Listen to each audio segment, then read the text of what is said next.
Way back in 1970, the average income in the United States was $8,730. This truck is a 1970 Ford. That's 1970 Ford, not 1974.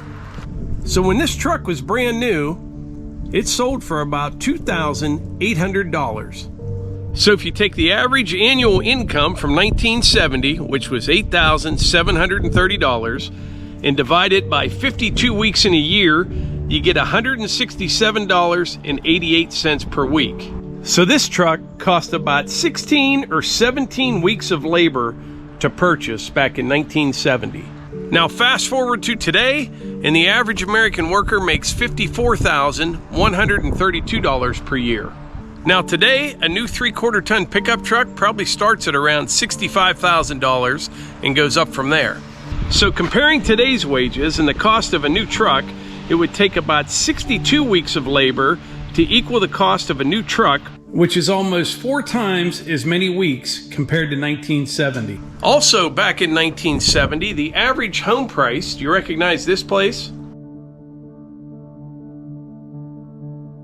Was $17,000, which equals about 25 months worth of wages, just a little over 2 years.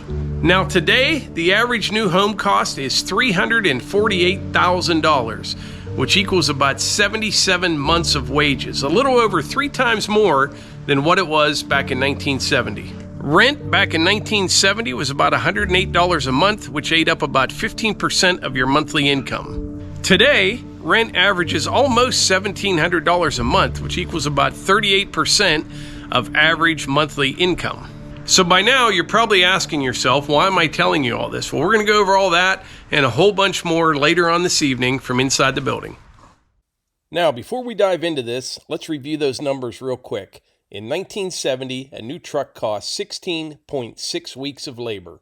Today, in 2023, new truck costs 62 weeks of labor. In 1970, new home cost about 25 months worth of labor.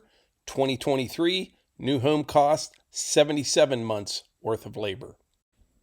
Rent back in 1970 ate up about 15% of your monthly income. Today, that number is about 38% of monthly income. So we're going to load up the wood stove, and then I'm going to tell you why I'm telling you all this. Oh yeah, look at that.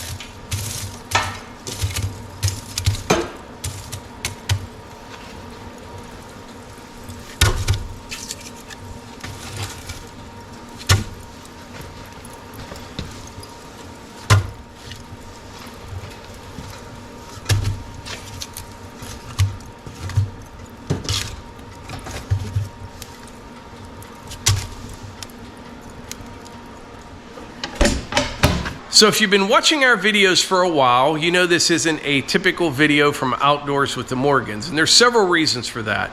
We'll get into many of those later on in this video, but one reason in particular is this. You know, our channel, we try to stay positive and optimistic, and I think a lot of people appreciate that. It's a good place to get away from all the nonsense in the world, and I totally understand that. However, I don't want to be that guy, you know, that's at the picnic that gets a tornado warning on my phone and I'm just standing around saying, oh, everything's going to be fine, let's keep playing horseshoes, because there is a storm coming. So with all that being said, let's get into the meat and potatoes of today's video. Unless you have been living underneath a rock, you know everyone has been talking about inflation, especially the last couple years. But the fact of the matter is, inflation has been happening for decades. However, it seems to be accelerating pretty badly right now. So first off, what is inflation? I think we all know the answer to that. It's very easy to explain. Inflation is when the cost of goods and services rises over time and your dollar has less purchasing power. Sam Ewing explained it best when he said it's when you pay $15 for a $10 haircut that you used to get for $5 back when you had hair. That's inflation. Now, what causes inflation? That's not near as easy to explain, and you're going to get a different answer depending on who you ask.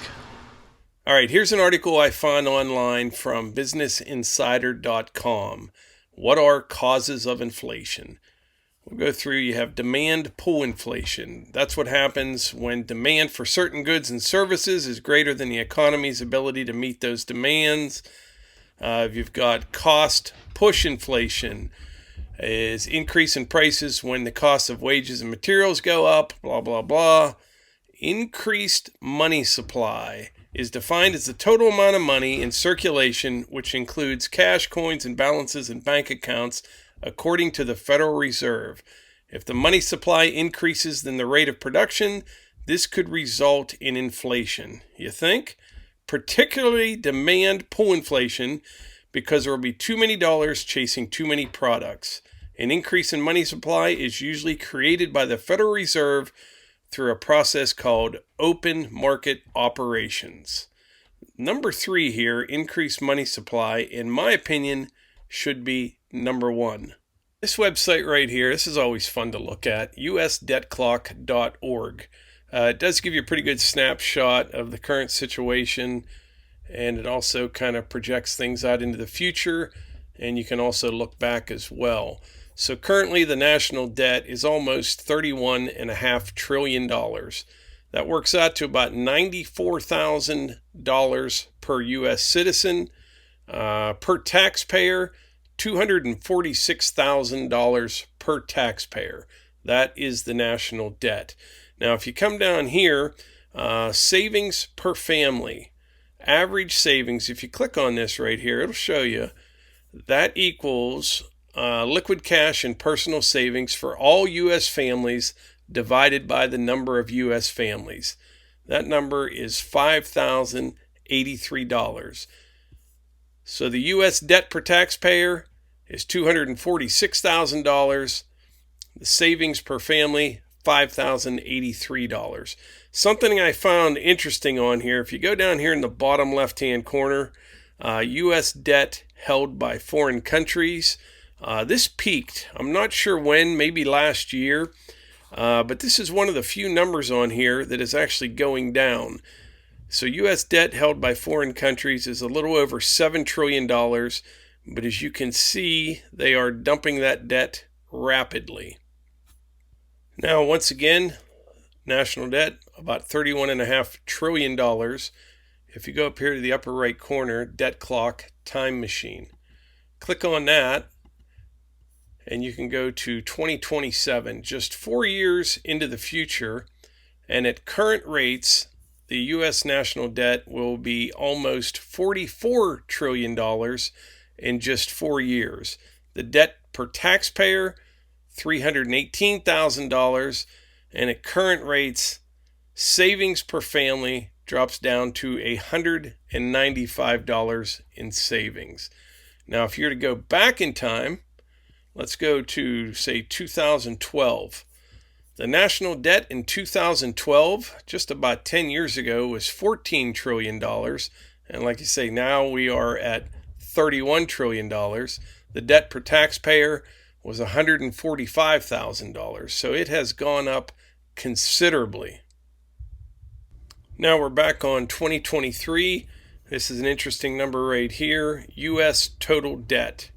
Now this number is U.S. total debt includes household, business, state, local governments, financial institutions, and the federal government. We're at $93 trillion in total U.S. debt currently. 93 trillion. Now fast forward to 2027. The U.S. total debt is projected to be $117 trillion. And like I said, the national debt is projected to be right around $44 trillion.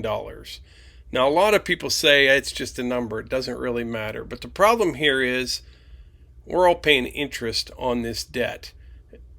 All right, we're back on that article from BusinessInsider.com, and I think we have it all figured out here, how to take care of this problem. It says to ensure that your money is keeping pace with inflation, consider saving and investing your money when possible. You can also talk to your employer about cost of living adjustments over time. Well, there you go. That sounds... Now, a few weeks ago, I was inside the building here doing some work, and I mentioned in that video that when I'm doing like repetitive and kind of boring, monotonous work, I like listening to different podcasts and or audiobooks. And I talked about a book I was reading, The Creature from Jekyll Island. It's probably the fourth or fifth time that I've read that book over the years. It's a fascinating read. And by the way, I was amazed at how many people that watch our channel commented that they have read that book as well. Now, I did get a few comments from people, you know, don't turn your channel into a conspiracy theory. In my opinion, there's nothing conspiratorial about that book.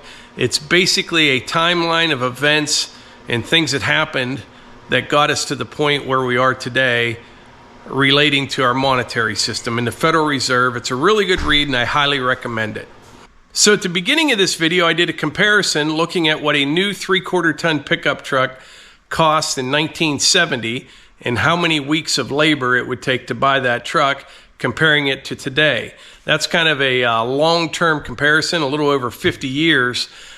Something a little bit more in the short term to show you how fast things are accelerating. I bought a new skid loader, I think it was back in March maybe, but I ordered it in 2021. Now, when you built that machine online and you get the suggested retail price, from 2021 to December of 2022, it went up over $8,000 in a single year. It's incredible. Now, I had a friend up here the other day from South Carolina. He was here flintlock hunting on our property. I've been friends with this guy for years. He owns a big construction company down there. And he was telling me they have a couple real big Komatsu excavators, and they have two of them. One they bought 4 years ago. It was right at $1 million, okay? They recently purchased another one. It's at $1.4 million. Same machine, $400,000 more 4 years later. As I mentioned earlier, if you ask the question, what is causing inflation, the answer you receive is going to depend on who you're talking to. If you're talking to the politicians, they're going to blame everything and everyone except for their own policies. Now, it's my opinion only. Obviously, I'm not an economist. I'm a 50-some-year-old YouTuber, former construction worker, so take it for what it's worth. But we are where we are today because of just reckless spending for decades. You know, the way the federal government operates is like this. To try to simplify it for me to understand, look at like the envelope system. You know, the government needed more money and they used to borrow it from other countries. They'd sell bonds and treasuries and things like that.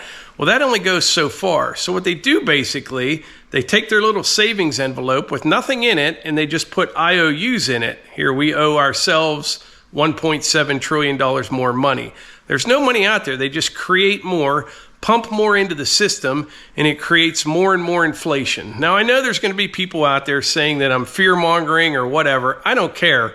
But if you do that and you want to comment, let me know in the comments how this all works out. I'd love to hear it. I really would. I don't see a good end in sight, but I am optimistic because I think more and more people are starting to realize we have a serious problem. And I also think more and more people are starting to realize it's not your neighbor's fault. It's not your coworker's fault or a relative's fault. We all have different political opinions. I get it. I've got plenty of my own, and that's cool. And if yours are totally different, I'm fine with that as well. But we can't be enemies to one another. We have to realize what the problem really is. And I think that's the goal, is to keep us fighting amongst ourselves and not really pay attention to what's really going on. And which is another reason that I did this video. It really is. I thought there's just so much divisiveness in the world right now. And I see it in the comments. I made a couple jokes here and there. Oh my goodness. One was about that John Fetterman from Pennsylvania. It was a funny joke. It really was. And you know, years ago you could joke about that kind of stuff. And some of the comments, some of the emails I got from people, absolutely ridiculous. If you can't laugh anymore, there's something wrong with you. But I hope that we can kind of come together. I really do, and realize, like I said, it's not your buddy's fault because he has a different political opinion. This has been years and years in the making. They want us fighting amongst ourselves, and they want us to look the other way. I believe the biggest problem that we have today is the result of decades and decades of reckless spending. That's my opinion. And like I said, if you have a different opinion, or if you want to call me a fearmonger or whatever you want to do, at least come up with something in the comments and tell me why I'm wrong or how this all works out, because I'd love to hear it. As far as what do we do to be better prepared for what's coming, that's a good question. I really don't have an answer for everyone. In our case, we try to stay as debt-free as possible, have multiple sources of income, and a lot of different options. Basically, we don't have all our eggs in one basket. As far as investments go, we still have money in the stock market and things like that, and retirement funds. But it's my opinion that is all manipulated. It really is. You can't really tell what something's worth anymore. But I like things like raw land, real physical assets like equipment. And with inflation, it's really not a bad bet. Like I said, that skid loader, a new one today is about $8,000 more than what it was when I bought mine. And if you take care of your stuff and you also have equipment to do different types of work for different people, we can sell firewood, we can sell lumber, we can barter, we can trade. But I think that's the key, at least for us, is not to have all our eggs in one basket and to stay as diversified as you can. That's my opinion. But anyway, I think that's about it for today's video. I appreciate y'all being here, and I will catch you on the next one.